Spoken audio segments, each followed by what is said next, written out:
आरव रो रहा था। उसके गालों पर आंसुओं की लहरें थीं। उसकी प्यारी मछली झुनझुनी सुबह मर गई थी। उसने उसे एक कांच के कटोरे में पाल रखा था। हर दिन उससे बातें करता, उसे खाना देता और जब कोई उसे चिढ़ाता, मछलियों को दोस्त नहीं बनाते, तो आरव बस मुस्कुरा देता। लेकिन आज कटोरा खाली था। मम्मी ने गले लगाया, पापा ने चॉकलेट दी, पर आंसू नहीं रुके। रात को वह तकिए पर सिर रखे रोते रोते सो गया। पर नींद में कुछ अजीब हुआ।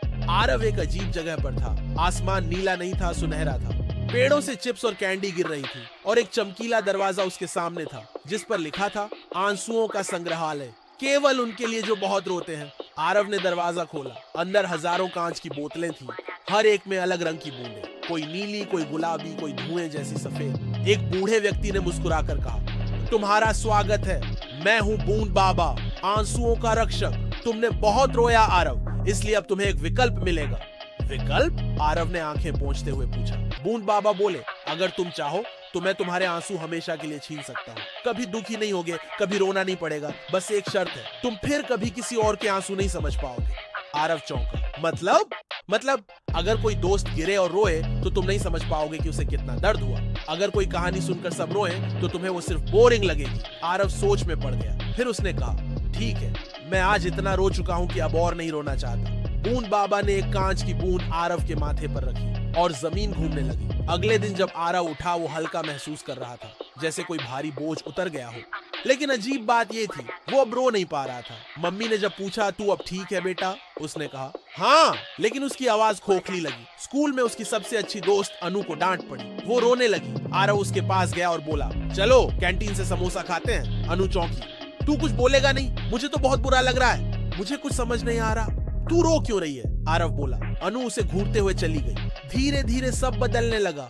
आरव अब किसी की बात नहीं समझ पाता था। जब कोई उदास होता, वो हंसता रहता, खेलता रहता, लेकिन अकेला होता जा रहा था। एक रात उसने देखा, उसके खिलौनों की अलमारी खुली थी। झुनझुनी का कांच कटोरा अपने आप हिल रहा था। आरव ने पास जाकर देखा और एक सुनहरी बूंद उसमें गिरी। झुनझुनी की आवाज आई, तुमने मुझे रोकर अलविदा कहा था, इसलिए मैं अब भी यादों में हूँ। लेकिन अगर तुम अब रो नहीं सकते तो तुम मुझे खो दोगे। आरव घबरा गया। पर मैं क्या करूं, मैं रो नहीं सकता। हर आंसू सिर्फ दुख नहीं लाता, कभी कभी वो किसी को बचा भी लेता है। झुनझुनी बोली। कैसे? आरव ने पूछा। और तभी कटोरे से एक रास्ता निकला, एक पानी की सुरंग। आरव उसमें कूद गया। अब वह पहुंचा बूंदों की घाटी में। वहां नदियां बहती नहीं थी, वो जमा थी। सब जगह सूखापन था।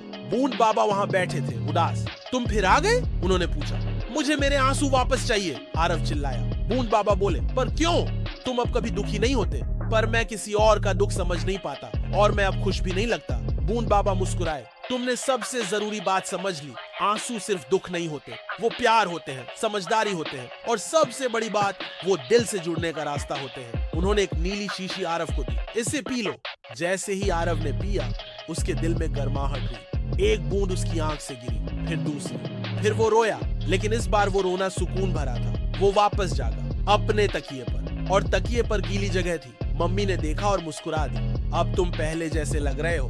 आरव ने उस दिन अनु से माफी मांगी, उसे गले लगाया। और स्कूल में जब एक बच्चा गिरकर रोया तो आरव सबसे पहले भाग कर गया और कहा, मुझे पता है कैसा लगता है, आ जाओ, मैं तुम्हारे साथ बैठता हूँ।